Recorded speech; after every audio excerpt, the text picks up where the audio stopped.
Wiecie co, tak się zastanawiam, czy samochód, który stoi właśnie za mną, można uznać za uniwersalny, skoro z jednej strony pasowałby do niego gość w garniturze i okularkach, a z drugiej też taki, który będzie miał wydzierane rękawy i twarz. No niesamowite auto, uniwersalne, z naciskiem na niesamowite. Mercedes SL63 AMG R230, rocznik 2008. Jezus Maria, ale to jest czort, ale akurat na niego trafiła się dziś pogoda. W dzisiejszym filmie przyjrzymy się tej maszynie z bliska oraz później skoczymy na próbę autostradową. Jeśli chciałbyś się stać posiadaczem tego samochodu, jest on na sprzedaż. Link do ogłoszenia znajdziecie w opisie filmu.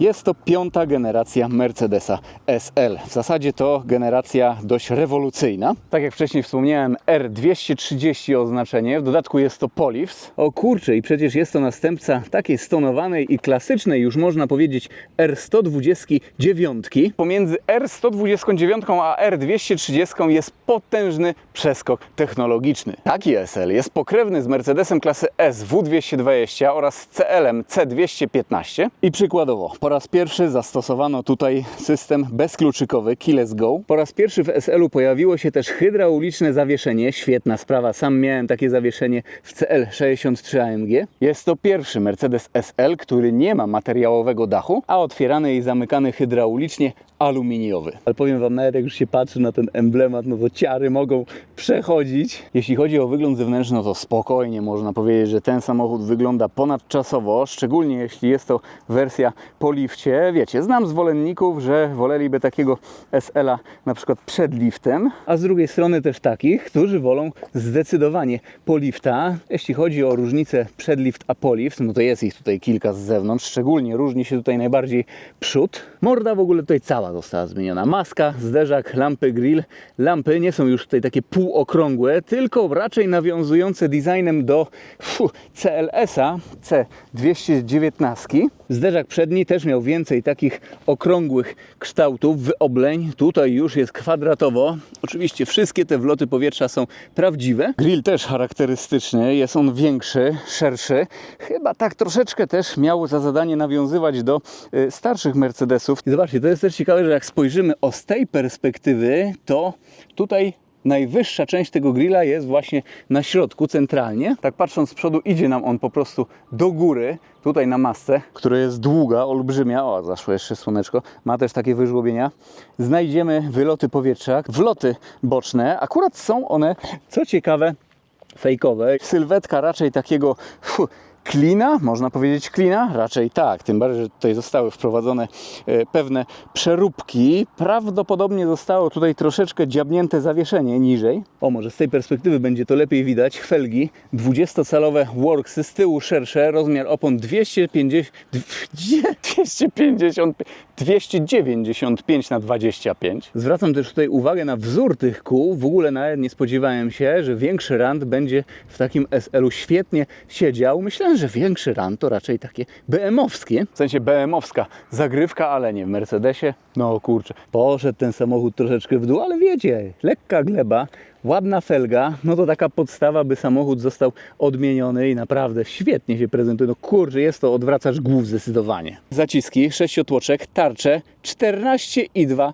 cala. Wyobrażacie sobie? Ostatnio Yaris był na kanale i nie pamiętam, czy on miał właśnie 14-calowe w ogóle felgi. No tutaj 14,2 cala ma tarcza. Jeszcze tutaj taka lotka z tyłu, dyfuzor. Też jest to wyrazistość, hashtag, ostro zarysowane. Układ wydechowy też został zmieniony. SSG Performance, chodzi on pięknie. Znaczy chodzi on pięknie. Silnik chodzi pięknie dzięki temu układowi. Możemy zaglądać do bagażnika. Elektrycznie otwierane. No tutaj już widzimy, że nie mamy szmacianego dachu, tylko to jest aluminium normalnie. Także w zasadzie jak założymy tutaj dach, no to mamy taką kupejkę. No. To elektrycznie oczywiście nam też podeszło do góry i żeby tutaj coś włożyć, no to po prostu odpinamy tą część i wtedy, kurczę, jak mamy tutaj założony do góry dach, to przestrzeń bagażowa wcale taka mała nie jest. Wiadomo, nie mamy tutaj wiele regularnych kształtów, ale jakościowo wszystko to jest ok. Tutaj też jakiś schoweczek. Jest tutaj nawet koło zapasowe. Ej, ponad 500-konny kabriolet, a mamy tutaj jednak dojazdóweczkę. W dzisiejszych sedanach nawet dojazdówki najczęściej nie ma. To jest dziwne. A będę na to zwracał uwagę i wypominał, tak samo jak będę zwracał uwagę na to, iż tutaj, że to jest skóra. I to wszystko są prawdziwe skóry. Normalnie czuć tutaj w środku skór, nawet jak tak się przechodzi obok tego samochodu, czuć to wnętrze po prostu. W Mercedesach z tych lat, jeśli wchodziło się do środka i jechało się takim autem, no to po prostu potem jak się wychodziło, to normalnie czuć było na ciuchach zapach skóry. Ale jest to fajny, charakterystyczny zapach mercedesowski. System bezkluczykowy, taki przycisk. Proszę bardzo. Wiecie, nie ma tutaj aż takiego basu, ale też z drugiej strony nie ma żadnego rezonowania. Jest to po prostu kabriolet i jeszcze szyba przecież tutaj jest opuszczona. Boczek drzwiowy. Czy to jest aluminium, czy taki plastik polakierowany jakoś? Ciężko mi powiedzieć. W każdym razie tutaj od wewnętrznej strony skórka. Skórka. Tu wszędzie są skóry właściwie. Wszędzie? Wszędzie. Cały jest miękki boczek. Tutaj jeszcze taki schowek. Proszę, jak on się otwiera cały. Tutaj też odchodzi jakby, o, ta część, dobrze tutaj widać. Całe są wewnątrz flokowane, no i tutaj regulacja fotela W220, hashtag. To jest ten element z W220. Fotele podgrzewane, wentylowane. I tutaj jest też wentylacja z zagłówka. Tak to, proszę Państwa, wygląda zagłówki. I tutaj takie dwa wiatraczki za siateczką. Teraz z bliska będzie widać. No tego elementu w R129 z pewnością też nie było. Wiele tutaj jest takich rzeczy, że to po raz pierwszy, to po raz pierwszy, tamto po raz pierwszy. Fotele wyglądają w ten sposób. Tutaj też emblemacik AMG. Mimo iż mamy do czynienia z kabrioletem takim dość sportowym, wydawałoby się, no to jest on komfortowy. Fotele mają tutaj też masaże. No właśnie, czy jest to sportowy kabriolet? W zasadzie to tak, ale nie będzie to go-kart. Będzie to raczej taki, ja bym to ujął tak, wyrafinowany, dynamiczny cruiser po prostu, premium, ostre. Tutaj ten zapach skór ciągle czuć normalnie, jak ja pokazuję Wam ten samochód. Odchylmy sobie fotel. Nawet praktyczne takie schoweczki, coś tutaj można sobie trzymać. Wszystko to jest w ogóle obszyte też w skórze. Tutaj boczki również, oprócz oczywiście blendy z głośnikami. I co, przestrzeń dla pasażerów z przodu. Auto jest dwumiejscowe, wejdziemy. Jak tutaj mieści się prawie dwumetrowy petrolhead, jak widać bez problemu. Niższa, jak i wyższa osoba znajdzie tutaj dla siebie poprawną pozycję, nawet jeśli ktoś jeździ BMW, jak widać. O, to też sobie będzie jeździł takim SL-em spoko. Widok z perspektywy kierowcy. Wiecie, z tym miejscem w takim aucie to jest dość istotny temat, jeśli mamy wyższą osobę, wyższego gostka jakiegoś, czy tam kobitkę. Jeśli mowa o kupejkach, czy też kabrioletach, roadsterach, to w przypadku takich samochodów często nam one odpadają, bo się możemy nie zmieścić. Na szczęście w SL-u jest wszystko spoko. Kierownica, no od razu też widzimy, że jest poliftowa. Wcześniej była czteroramienna. Proszę, wszystko jest tutaj. Multifunkcja oczywiście, normalne przyciski, a w ogóle odpalimy sobie. Ale to jest, mówię Wam, no ja kurczę, lubiłem ten dźwięk w CL63. No potem sobie zrobimy soundcheck. Kierownica ma delikatne podcięcie, jest ostro tutaj zarysowana wszędzie, też bicepsiki, perforowana i gładka skóra. Oczywiście manetki down i up, bo mamy tu automatyczną skrzynię biegów, jak w każdym zresztą AMG.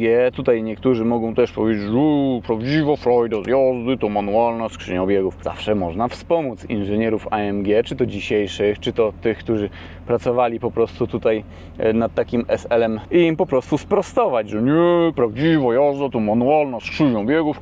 Może akurat posłuchają. Tarcze w takim SL-u, czy to w przedlifcie, czy po lifcie, są analogowe. Tutaj mają monochromatyczne wpasowane wyświetlacze. Tutaj oczywiście wszystkim sterujemy. Proszę. Settings auto ma 90 000 kilometrów. O, proszę bardzo. Ale pięknie to wygląda, tak wykwintnie. Może nie aż tak super nowocześnie, że tutaj mamy od razu ekran LCD, ale wykwintnie. 6.3 V8. To akurat jest ciekawe, bo pod maską mamy tutaj 6.2 V8. Ale już na przykład kratki wentylacji zostały tutaj wymienione na takie nowocześniejsze, tak jak w dzisiejszych Mercedesach w zasadzie wyglądają. Jest tutaj też dołożone podświetlenie ambiente oraz został tutaj wymieniony system multimedialny na taki nowocześniejszy, na Androidzie bodajże oparty, jak tutaj widzę. Radio, Bluetooth, odtwarzacz i tak dalej. No, ja wiem, czy tutaj będziemy chodzić po tym systemie. To jest test samochodu, nie będziemy się skupiać aż tak na tym, ale na pewno unowocześnie nam to samochód. No i też odświeża wnętrze. Poza tym taki system jest dużo bardziej użyteczny w dzisiejszych czasach. Klimatyzacja automatyczna dwustrefowa. Coś tutaj Wam trzeba tłumaczyć? Myślę, że nie. Gałęziuszek analogowy. Tutaj u góry jest przycisk odgaszenia i odpalania samochodu. Cały taki panel, regulacja lusterek, podnoszenie zawieszenia i tutaj najistotniejsze chyba rzeczy w tym samochodzie ESP Sport, no to wiadomo, Sport no to jest usztywnienie zawieszenia, AMG no to po prostu jest taki ogólny przycisk Sport, można powiedzieć. Wszystko się wtedy tutaj robi bardziej bezczelne. Zawieszenie, silnik, praca skrzyni biegów i tak dalej. Tutaj wybieramy tryb działania skrzyni biegów. Komfort, Sport, Sport Plus, no i manual, czyli maneteczki albo tutaj w boki gałęziuszkiem RS. Znaczy to, że mamy tutaj Race Start. Nie da się teraz tego włączyć, to jakoś inaczej się odpala. Jest procedura startowa, proszę Państwa. U mnie w CL63 AMG nie było czegoś takiego, a patrzcie, też był z tego samego roku. Deska rozdzielcza oczywiście, nawet nie trzeba tutaj nic, prawie wszystko jest w skórze, mięciutko, piękne przeszycia i tak dalej. Otwórzmy sobie schowek. Schowek też to jest flokowany, akurat to zamknięcie jest twarde, ale to tutaj najważniejsza rzecz jest flokowana. Jest on wentylowany, tutaj wszystko też jest w skórzach. Jeszcze podłokietnik. Podłokietnik akurat nie jest regulowany, ale jest w sumie w takiej pozycji w sam raz. No i proszę, też wszystko flokowany, ale powiem Wam, człowiek tutaj dobrze się czuje. Jest to fajne, fantastyczne miejsce po prostu do przebywania. A w ogóle też to jakoś tak pominęło, ale to jest tak prestiżowo wewnątrz, że wydało mi się to mega naturalne. Jest tutaj, są tutaj dekory z prawdziwego karbonu. Dosłownie wszędzie. Pięknie to wygląda. Gasimy. Zajrzymy jeszcze pod maskę. Tutaj w ogóle też mamy aluminiowe listwy, ale właściciel postanowił je po prostu tutaj okleić taką ciemniejszą folią, by nie zużywały się. Można to sobie oczywiście ściągnąć, jakby ktoś chciał. Znaczy, oczywiście najpierw by trzeba było kupić sobie ten samochód, bo właścicielowi tutaj nic nie można zmieniać. Ja nie mogę nawet. Boże, nawet Petrolhead Number One nie może sobie nic tutaj pozmieniać. 6,2 V8, wolno ssące, na wtrysku pośrednim, jednostka M156. Tutaj po tych pokrywach można poznać, że jest to M156 z wcześniejszego wypustu. W późniejszych już te osłony są plastikowe, pokrywy. Zobaczmy, kto tutaj robił ten silnik, kto nadzorował. 525 koni mechanicznych oraz 630 Nm. Jako iż jest to jednostka wolno ssąca, no to tutaj cały ten power, cały ten cios rozwijany jest dość neutralnie, tak liniowo. Neutralnie, liniowo, naturalnie. Jednostka ta skonfigurowana jest 7-stopniową automatyczną skrzynią biegów Speedshift MCT 7G. Zużycie paliwa? Interesuje Was zużycie paliwa? Wiecie co? I tutaj Was odeślę do testów z moim CL63 AMG, który miał w zasadzie ten sam silnik, ale był cięższy. O właśnie, zaraz przejdziemy do osiągów, więc tutaj wspomnę o masie własnej. Wiecie, SL, no to skrót od Sport i Leicht. Także sportowo i lekko. 1950 kg. Ej, ale gdy spojrzymy na dzisiejszą M4 Competition w Cabrio i X-Drive, no to ona waży 2 tony. Jeszcze więcej niż taki SL. Także tutaj jest troszeczkę Leicht. CL ważył 2080 kg, jak dobrze pamiętam, i najniższe zużycie paliwa, jakie tutaj nim osiągnąłem w jednym z filmów, jak jechałem za ciężarówką kilkaset kilometrów, no to 9,4 litra. W teście ekodrivingowym spalił ponad 17 litrów. No to mniej więcej takie wartości tutaj też pewnie można osiągnąć.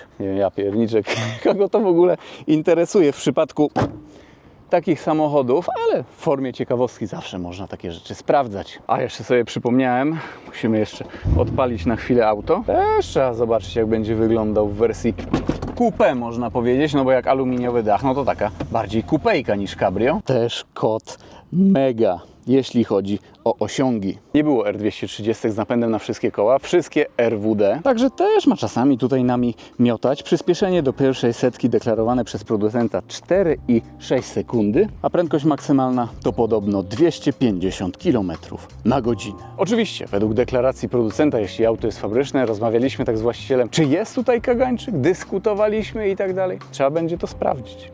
To jesteśmy na miejscu. Nie wiem, kurczę, jak tutaj będzie widać prędkościomierz, ponieważ jest tutaj bardzo krótki odcinek do kierownicy, gdzie można było przyczepić kamerę, ale tu mamy wskazanie GPS na telefonie, czy też raceboxing. Palimy i przy tym sound check.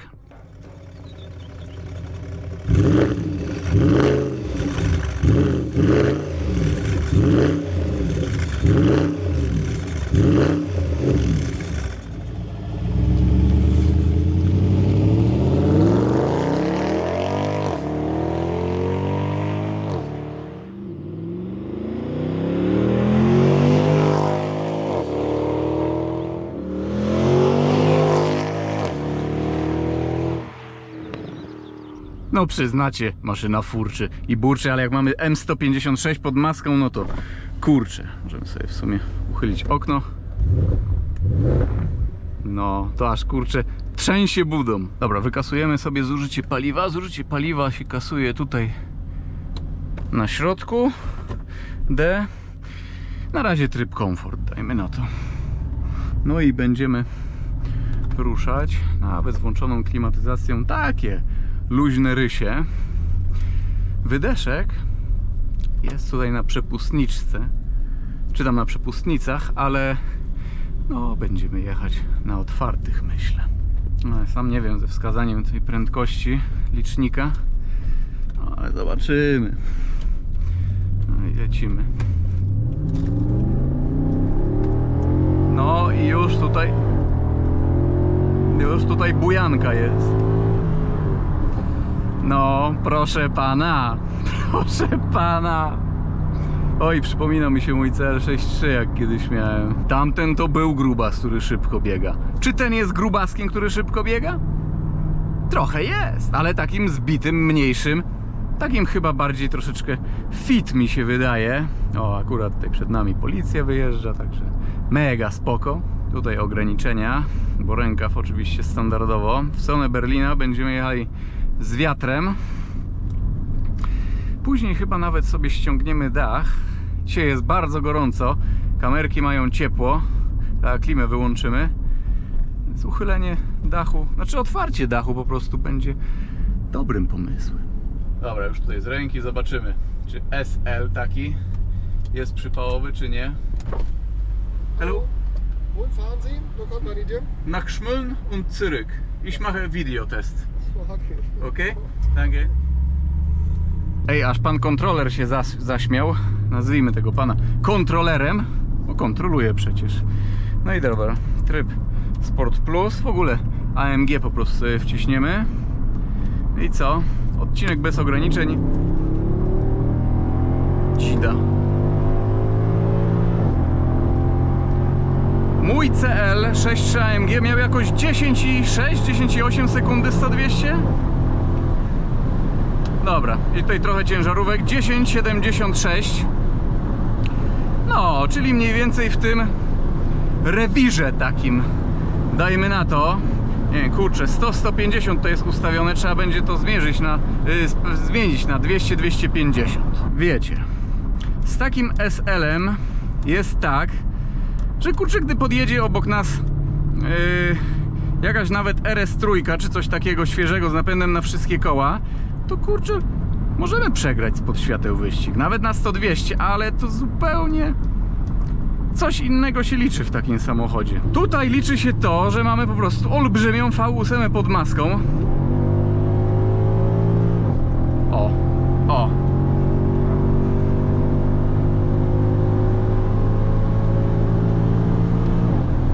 I po prostu takie Gran Turismo nie cisnąłem do dechy. Teraz 14 nie cisnąłem w ogóle do dechy tutaj. Zaraz sobie pociśniemy. Na razie właśnie to jest, o to chodzi. Tutaj taka normalna jazda, takie 200 km na godzinę. To ma się wrażenie, jakby tutaj na tempomacie by się miało jechać. A tutaj weźmiemy sobie nawiewik. Tempomat 210, może zaraz zmierzymy sobie 200-250. Tutaj ciężarówki jadą, także ja ostrożnie. Ale tutaj płytówę czuć. No, jak ciśniemy tutaj na zawieszeniu sportowym, w trybie komfortowym zawieszenia, no to ogólnie jest tutaj w miarę komfortowo, aczkolwiek wciąż mega pewnie. Ale jak wrzucimy sobie tryb sport, no to jest trochę taka decha. Dobra. I tu może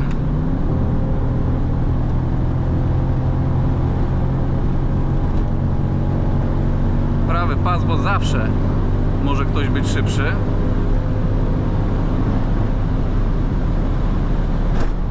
(10,72) i mamy tutaj, proszę Państwa, kagańczyk. Także nie pociśniemy dzisiaj 300.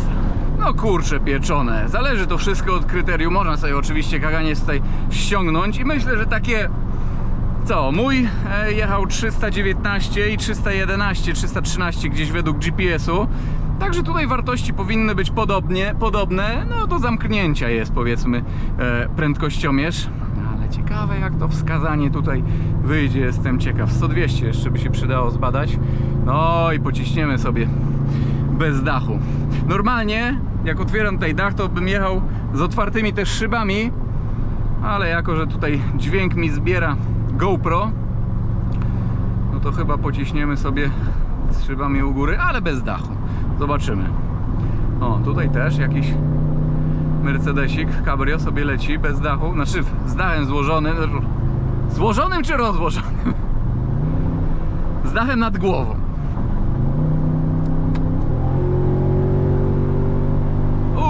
I to E53 AMG. No tutaj policja, bo cole sprawdzają przebieg prób, także trzeba tutaj koniecznie depnąć. Pozdrawiamy coli. No. Ole, to musi być z zewnątrz słychać. I takie jakby normalnie ktoś pił wodę z gwoździami. Se płukał tak mordę. Zauważyliście, że ja sobie jadę tak, kurczę, te 180, 240. To jest normalnie bezstresowa prędkość. Naprawdę bardzo przyjemnie jeździ się tym samochodem właśnie w takim przedziale. Dobra, tutaj się może skupimy. 100-200 sobie zmierzymy. Albo nie. Kurczę, pieczone, co tu się dzieje dzisiaj na Kołbaskowie? Mustang. Ciekawe, czy GT. BMA 2. Ciekawe jaka. Tak, Mustang GT. No, moglibyśmy tutaj, kurczę, się sprawdzić. A to jest ciężki przeciwnik, powiem wam. On 9 coś nawet robi 100-200.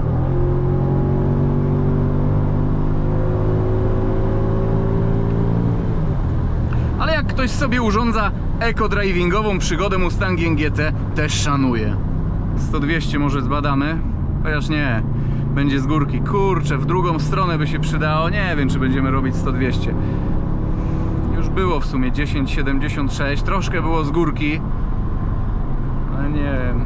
Trzeba będzie z otwartym dachem przecież pojechać, no. Co jest większym priorytetem? Dla mnie z otwartym dachem pojechać. No, wszystkie drogi prowadzą do Szmyln. Mustang też tutaj zjeżdża. Ciekawe, czy zrobi sobie sound check. Ja już sobie otworzę okna. Zresztą zaraz staniemy gdzieś tutaj i otworzymy dach, myślę. Może i nawet do Szmyln pojedziemy, by to zrobić. Nie wiem, czy tutaj gdzieś można stawać sobie tak. O.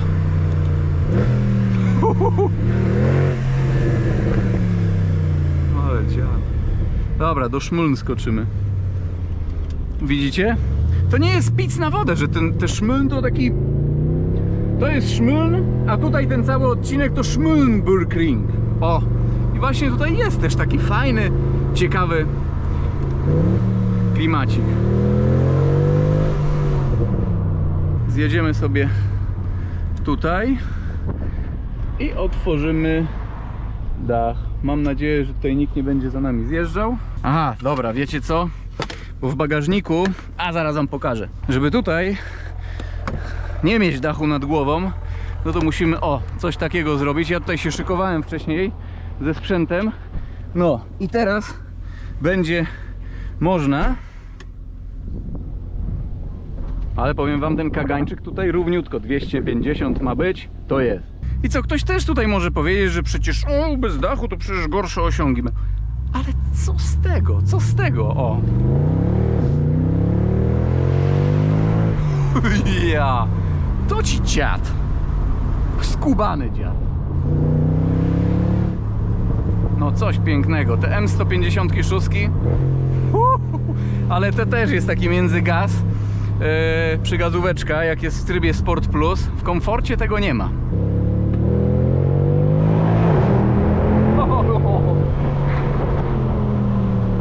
Kozak. No. Tutaj 100-200 da się zmierzyć. Tu będzie pod wiatr, pod górkę, bez dachu. No, zobaczymy.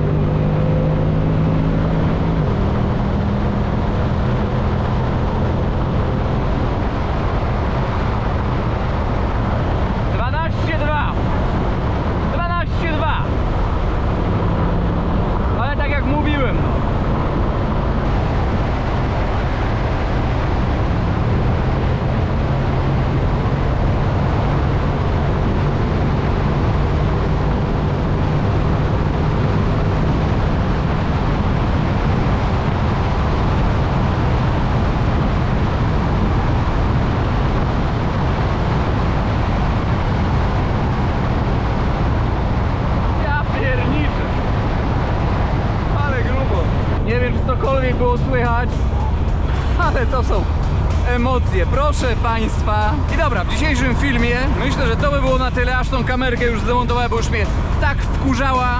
No piękna sprawa, no. Lato, Mercedes SL63 AMG, wolno sące V8 pod maską.